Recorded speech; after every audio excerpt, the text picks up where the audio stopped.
आज की पौराणिक कहानी है नहुष कुल में उत्पन्न चंद्रवंश के 5वें राजा ययाति की पुत्री माधवी की। इस कथा का वर्णन महाभारत के उद्योग पर्व के 106वें अध्याय से 123वें अध्याय में आता है। माधवी थी तो राजपुत्री, पर उसके पिता ययाति ने उसे इसलिए गालव ऋषि को सौंप दिया था ताकि वो उसे अन्य राजाओं को सौंपकर अपने गुरु विश्वामित्र को गुरु दक्षिणा में देने के लिए 800 श्वेतवर्णी अश्व प्राप्त कर सके।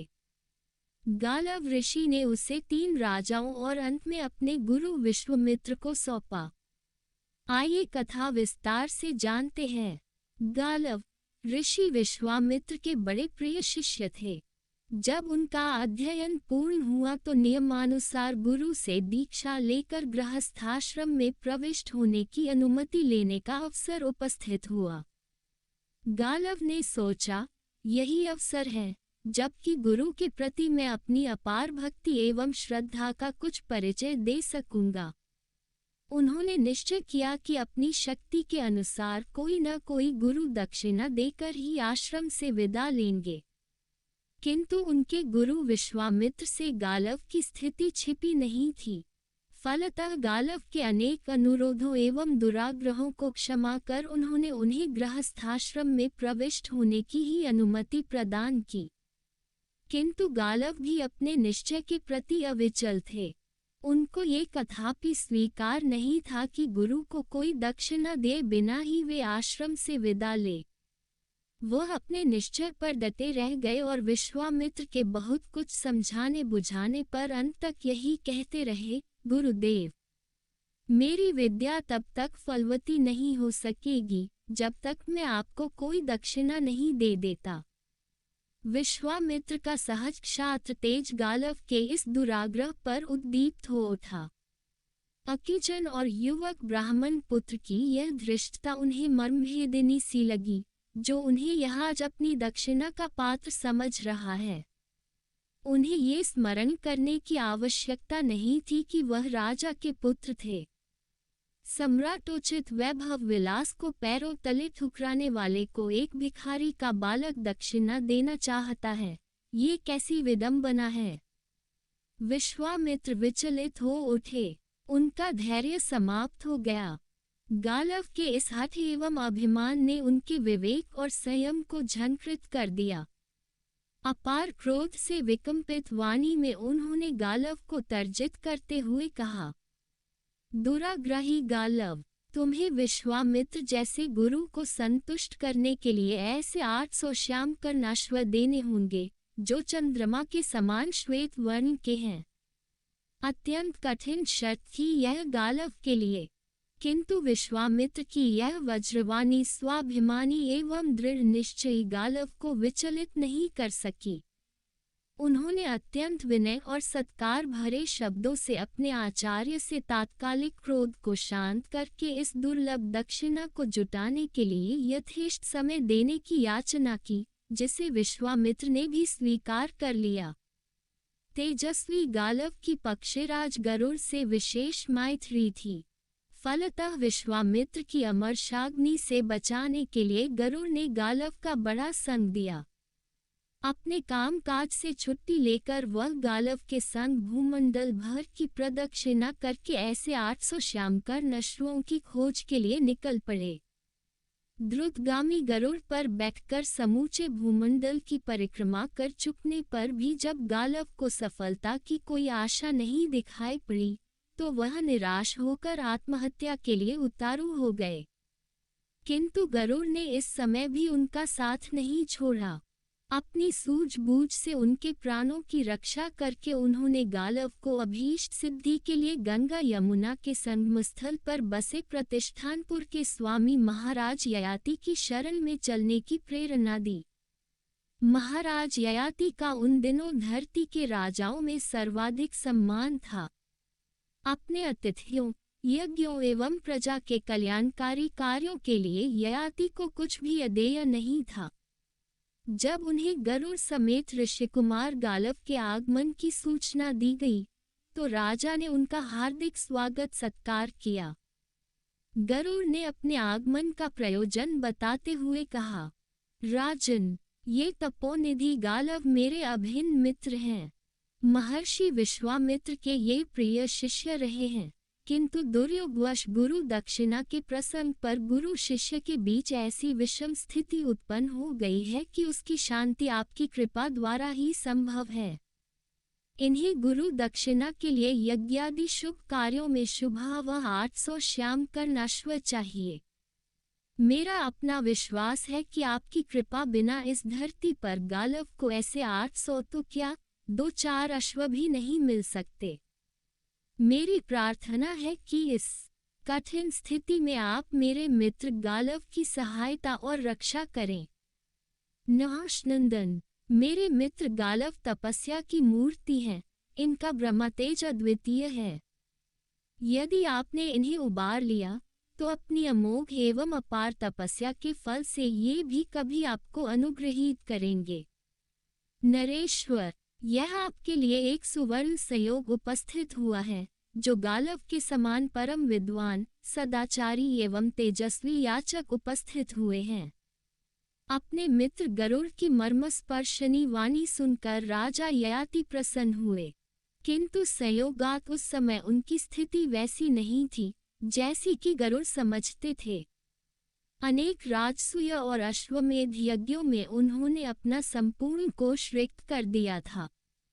कुछ क्षण गंभीर सोच विचार करने के अनंतर उन्होंने अपनी त्रैलोक्य सुंदरी कन्या माधवी को समर्पित करते हुए गालव से कहा, ऋषि कुमार, मेरी यह कन्या दिव्य गुणों से अलंकृत है। दैवी वरदान के अनुसार इसके द्वारा हमारे देश में 4 महान राजवंशों की प्रतिष्ठा होगी। इसे संग लेकर आप पृथ्वी के अन्य राजाओं के पास जाए। ऐसी सर्वगुणोपेत एवं सुंदरी के शुल्क के रूप में राजा लोग अपना राज्य तक दे सकते हैं, फिर 800 श्यामकर्ण अश्वों की तो बात ही क्या है। किंतु मेरी यह भी प्रार्थना है कि 800 अश्वों की प्राप्ति के बाद आप मेरी कन्या मुझे वापस दे देंगे।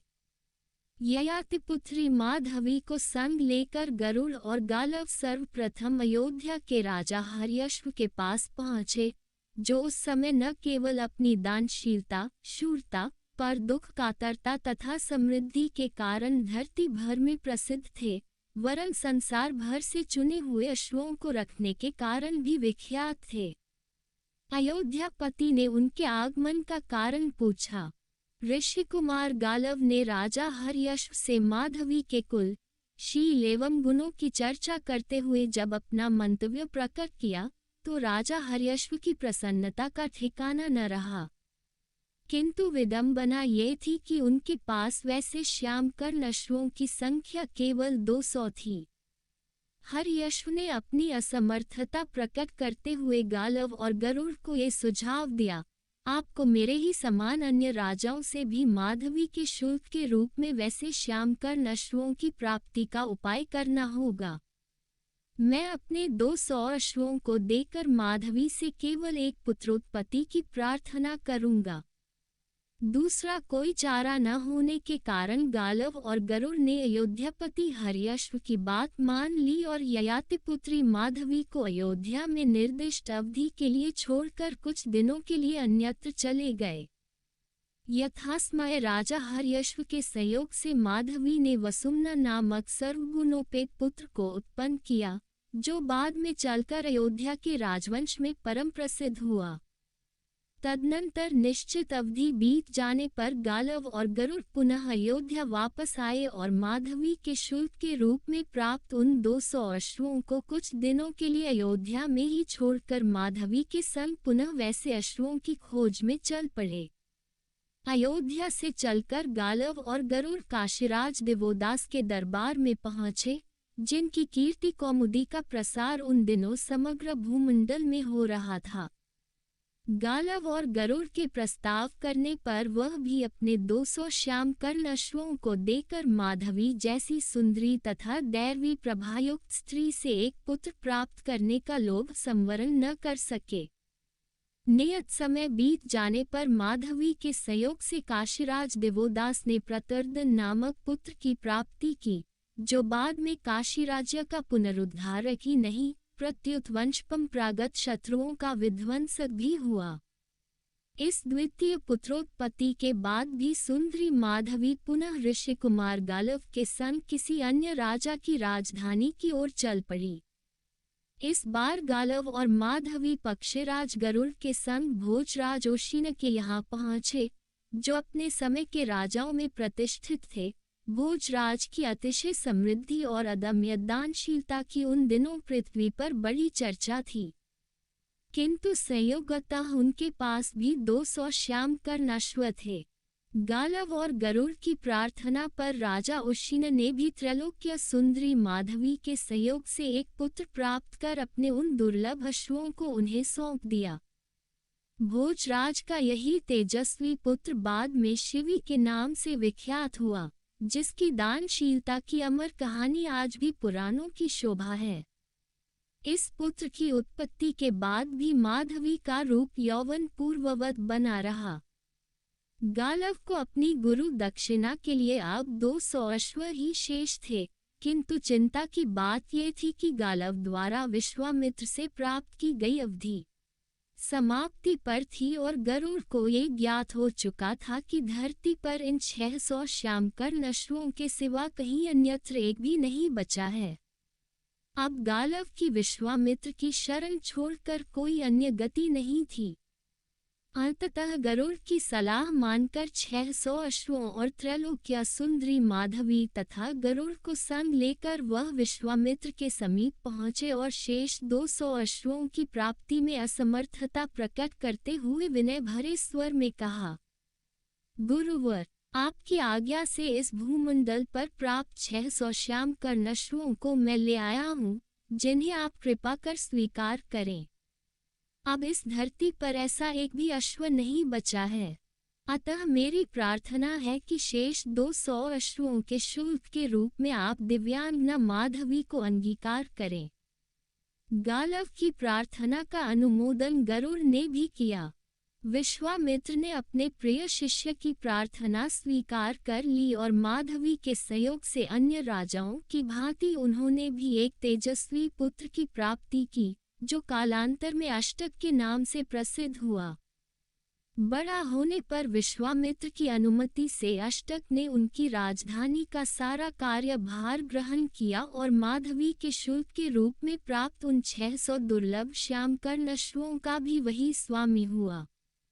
इन चारों पुत्रों की उत्पत्ति के बाद माधवी ने गालव को उऋण करा दिया। फिर तो वह अपने पिता राजा ययाति को वापस कर दी गई, क्योंकि उसके पिता ने केवल 800 श्यामकर्ण अश्वों के शुल्क के लिए ही गालव को प्रदान किया था।